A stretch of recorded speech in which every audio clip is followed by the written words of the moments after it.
Chapter 1. Reincarnation. On the side road, just a few tens of meters from the club I went out of a moment ago.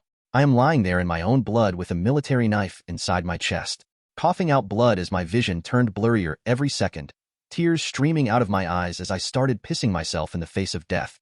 Truly pathetic. I just got rejected and now on my way home, I'm dying in a pool of my own piss and blood. The guy doesn't seem to care though as he still searches me for my wallet. You could see it in his eyes that he isn't clear in the head, even giggling from time to time. No wonder he didn't threaten me for money and just stabbed me. The money is probably just a bonus. I can feel my lung filling with blood, but even so there is no pain. Not anymore, that is. I hear him talking gibberish as his voice gets duller and more distant.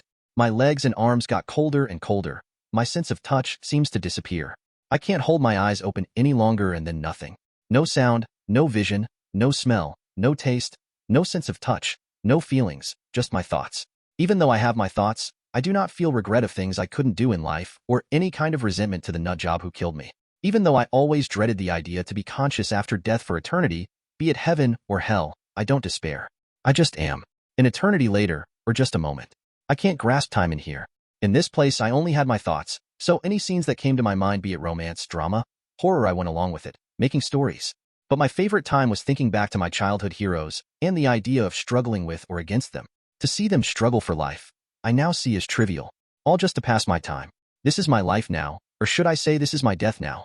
The darkness in me. An unknown amount of time later, a green rift appeared near me.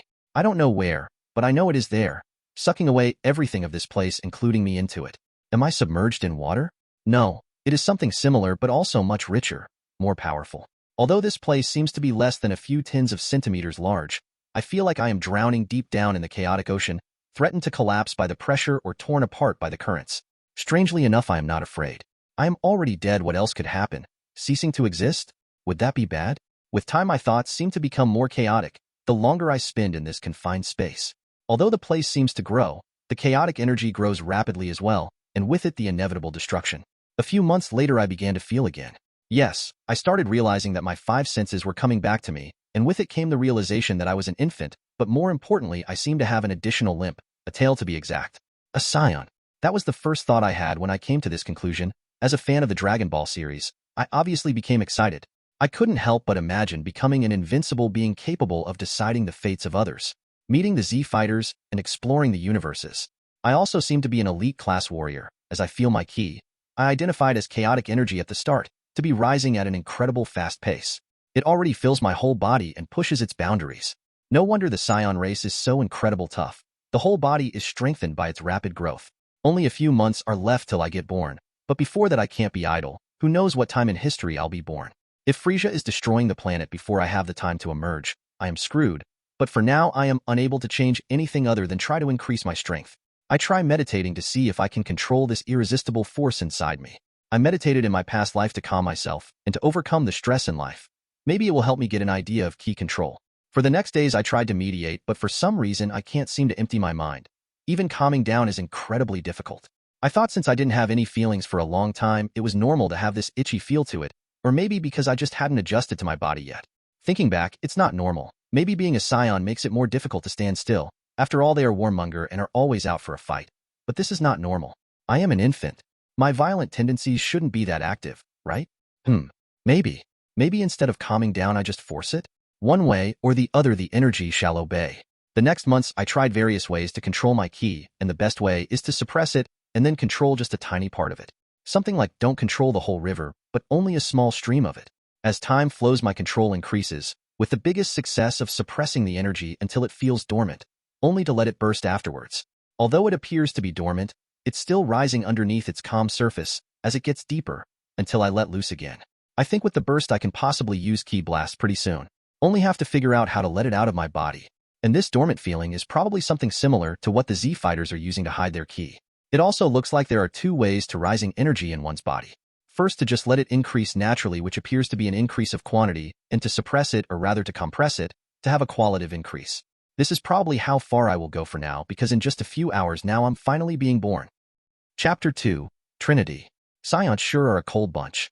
My mother just looked at me once, gave a smile and said, "Welcome to the world, Broly.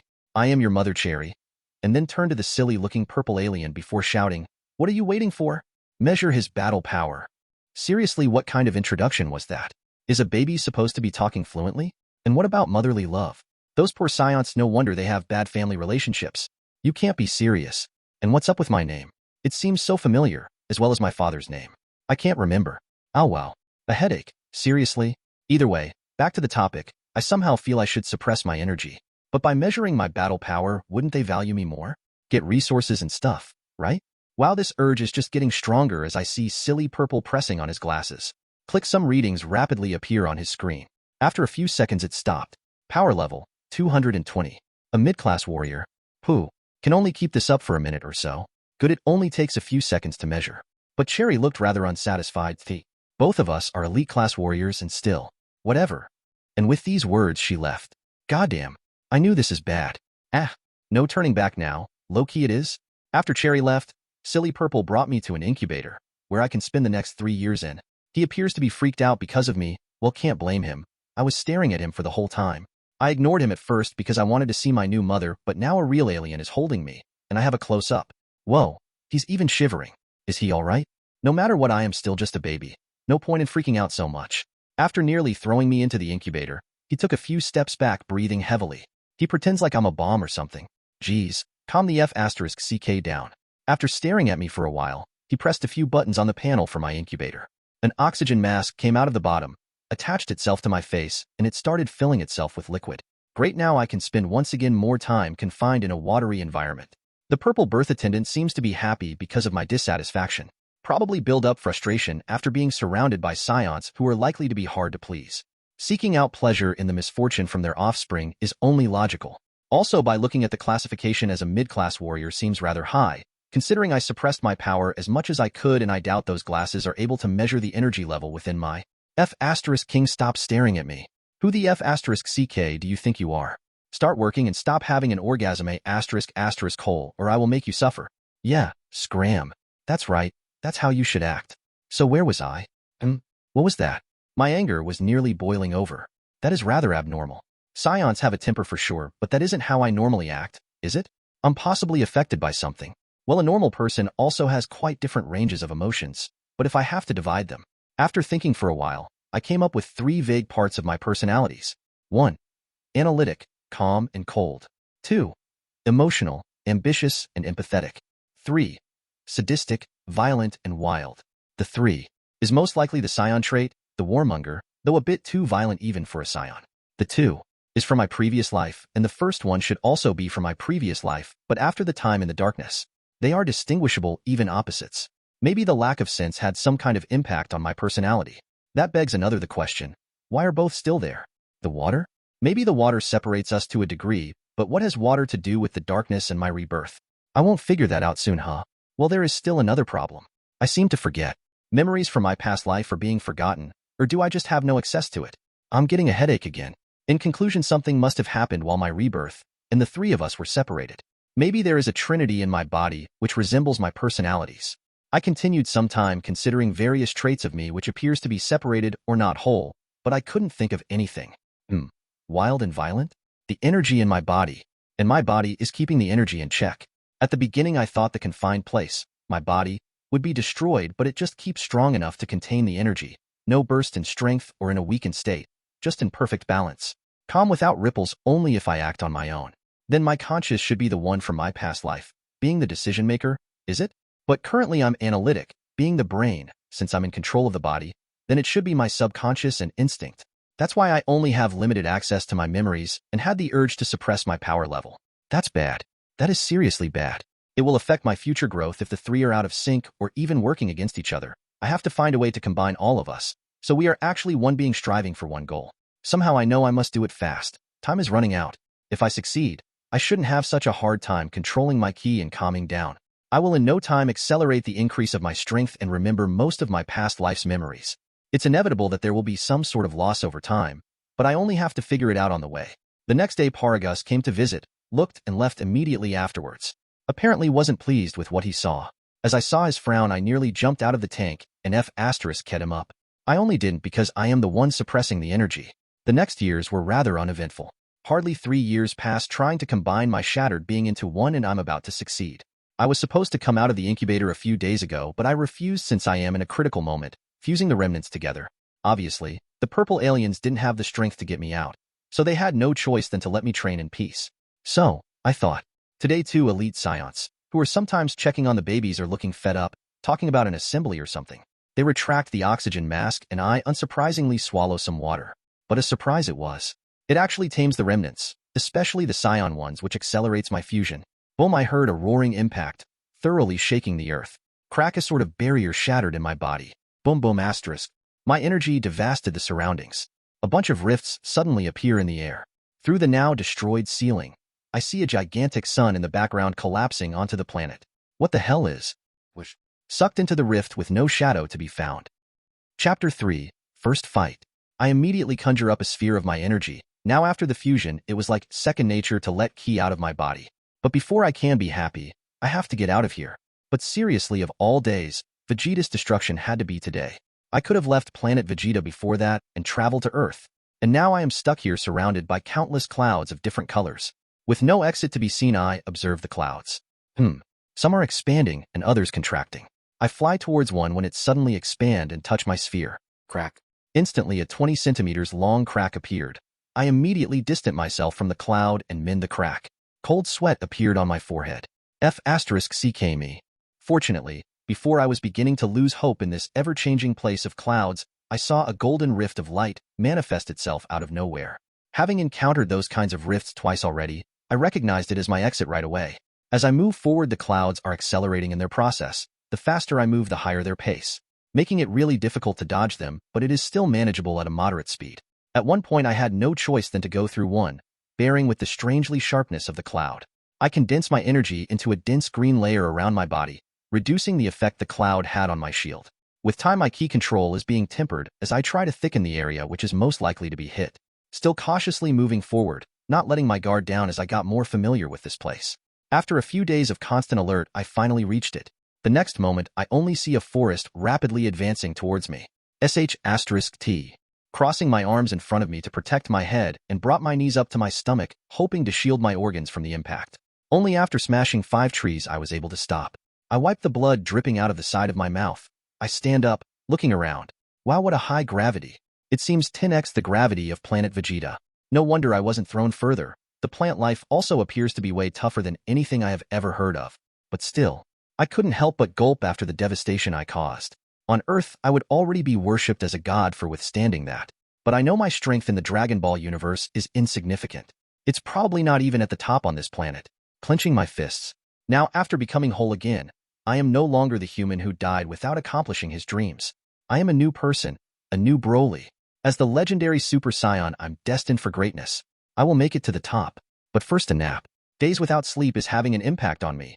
Even though my ki is constantly rising, I still need rest. As I am contemplating about where to go, a creature appears right behind me. Arg. My shoulder. F***.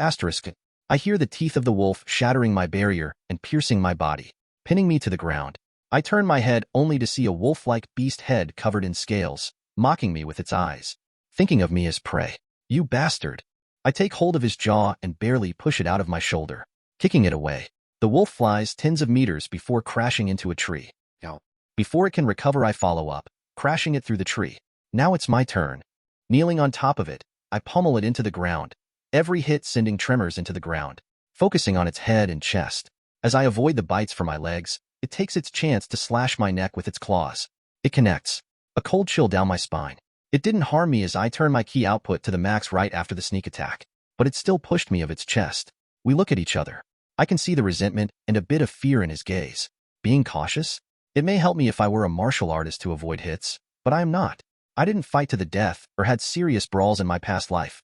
If I can't rely on the knowledge of my memories, I will use this body's fighting instincts. Calling for help? Then I just kill you before they arrive. Now, die.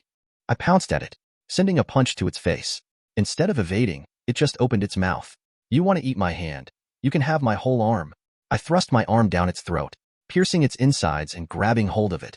I sent heavy punches to its chest, while my arm becomes bloodier as it is violently shaking its head to tear it off. I can feel its ribs shattering under my fist. It is struggling to get away, and its fear becomes more apparent, obviously wanting to get away. Since this is your wish, I pulled out my arm, tearing a piece of flesh off in the process. Hee hee. I can see his strength leaving its body as it slumps to the ground and died. In front of me, a bloody mess, the chest carved inwards, and a pool of blood just in front of his mouth. Ha ha ha ha.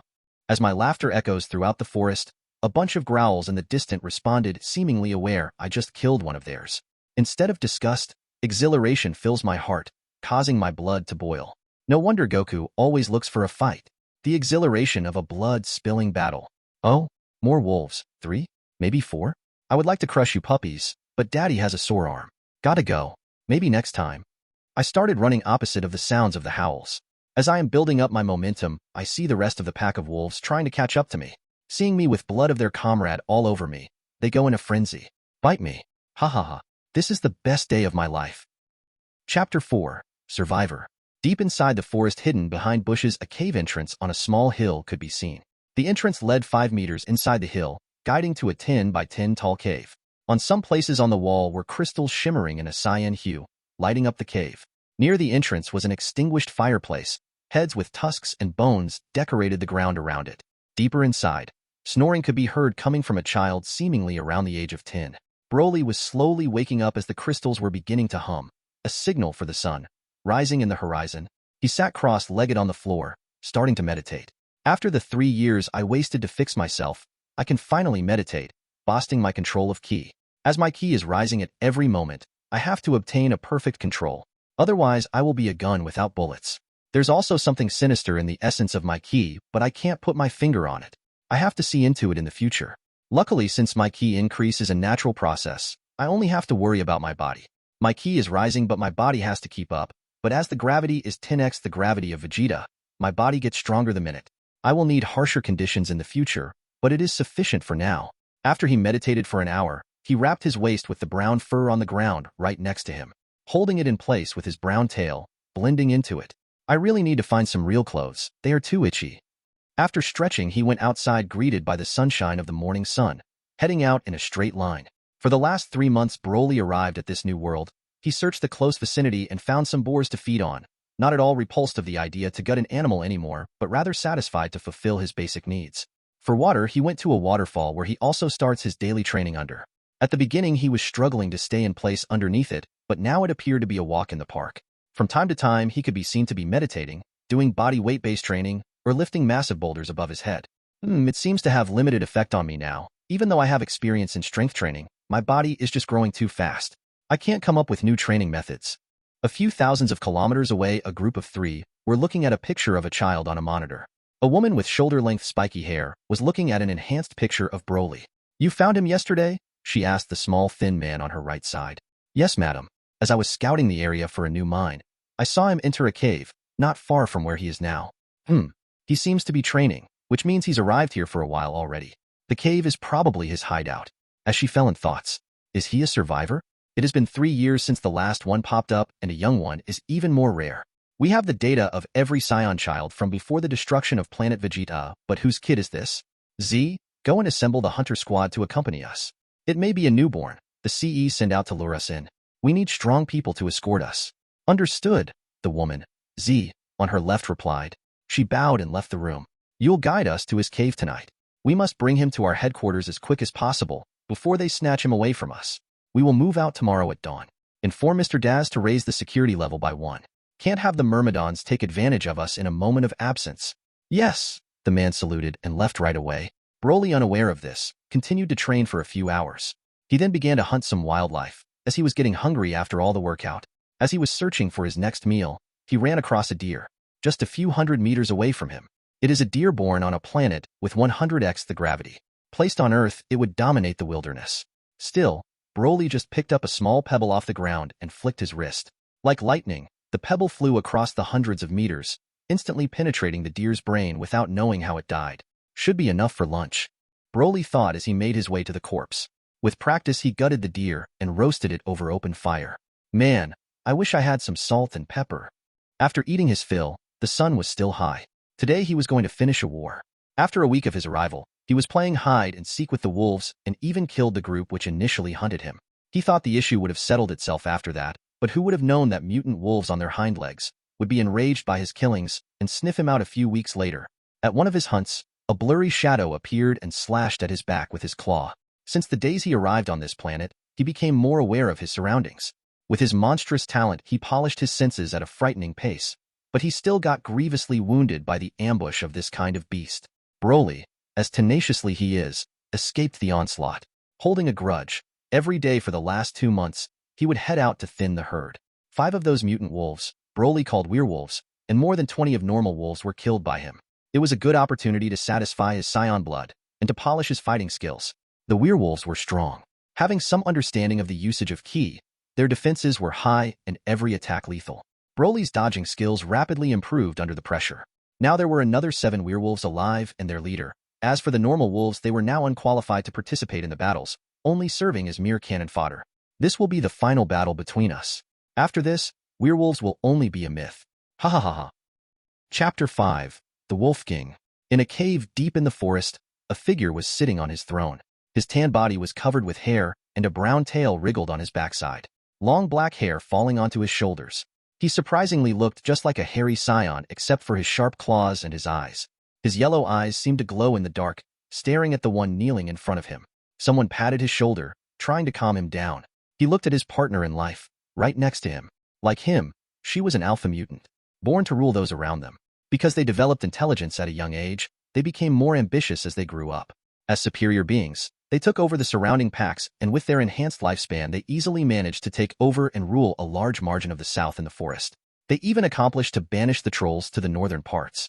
However, not without cost. His wife got seriously injured and is still healing after 2 years. That's why they lessened their advancement for conquest, to lick their wounds, just to come back stronger than before. Then they came across a hairless humanoid child who killed one of their scout groups. At first, they wanted to take revenge for the group they lost to him, but it became a full-out war. The child was more dangerous than he anticipated. Losing 5 of his beta mutants, he arduously gathered from the conquered packs. The Alpha knew that those humanoid beings are not something he could provoke. They rule over a mayor area just outside the forest to the south. In the last few years, they started to occupy parts of the forest by cutting down the trees. Without the cover of the trees, it became more difficult for his people to defend their territories. So, they retreated and gathered to their main den. The 2 races now were in a stalemate. With the Alphas protecting their people, their enemies didn't dare to rashly invade this place, but he still knew they were just planning for their next move to lessen their losses. But he had no way to deal with them at the moment. He again looked at the panic-stricken face of his last beta mutant. Transferring his thoughts to him, he let you live? The beta didn't have the same high telepathic ability as the alpha but could still send out an intent to the inquiry. He is just outside and wants me to come out? Now filled with anger. Very well, let me welcome you. I didn't want to provoke your race, but I won't just stand by as you walk over us. As the alpha approached the exit, the smell of blood filled his nose. As he was stepping out into the sunshine of the afternoon sun, he saw the corpses of his brothers and sisters scattering about. Although most of them were from other packs, wolves instinctively follow the strong. So they naturally became kin after spending and following him after all those years. Most of the corpses had their heads smashed in. A few limbs were torn apart and the ground was drenched in blood. This was clearly not battle, but a one-sided slaughter. He had expected this sight, but after seeing it with his own eyes, he became furious. You bastard! D. He pounced at the child, covering his claws with ki. He slashed at the throat. But the child just dodged and indifferently said, "Oh, you can actually communicate. Did your kin not have this ability? I only heard them yowl about." Shut up. With fierce attacks, he followed the child. Every slash and punch cut up the surrounding trees and cracked the ground up. The beta and his wife watched the fight from the cave entrance. The only thing they could see were 2 blurs, clashing against each other repeatedly. Still they could see who was defending or attacking. The wife on the side just sighed. So, this is it. No doubt their leader was on the offensive, but stand still, you mother *cur. Is all you can do run away? After 10 minutes of constant assault, the alpha was exhausted, taking deep breaths. But the child hadn't a single wound on him, completely unfazed by the efforts his opponent showed. I spent 2 months battling with your pack. You certainly are stronger, faster, and seem more intelligent than the rest of your kind, but your attack pattern is still the same. It becomes even more predictable after you wolves go in a frenzy. That is why I provoked you on purpose, so you would lose it and rely on what you are most familiar with, your physical superiority. But you see, when your opponent is stronger than you, the child was raising his arm with his palm facing the alpha. A green ball of ki gathered in front of his palm. You are just digging your own grave. Ah! Watching in terror as the ki blast shot through the air straight towards him. He went full out from the start. As soon as he relaxed for a moment, he couldn't react as fast as he could have. He tried to dodge, but his attempts futile. The ki blast sent the Alpha straight into the cave. New. Boom. After the dust settled, only a massive crater could be seen. Every sign that an overlord of the forest once ruled here were completely incinerated. Only the smell of blood and burned woods were the only indication that a slaughter had been taking place here. After killing the rest of the wolves, ending their war, Broly headed home. It was already evening when he arrived. After cooking the boar, he came across the way. He started meditating and contemplating about the battles he had today and what he could improve on. Although he completely dominated the enemy, there was always room for improvement. The visual impact was more effective than expected, and with a few taunts he completely lost his reason. The battle was already decided after he went into a frenzy. But I have to be careful with this kind of mental attack. For us Saiyans, this kind of provoking would only boost our battle capability. Can't be sure how other races react to it. With these thoughts he went to sleep. Just as the crystals began to hum and the sunshine to reach inside the cave, 3 shadows were cast on the inside of the cave wall. Just as the 3 figures approached the cave entrance, Broly sprang up facing the invaders. His eyes widened in shock as he saw the woman leading the group. Jine,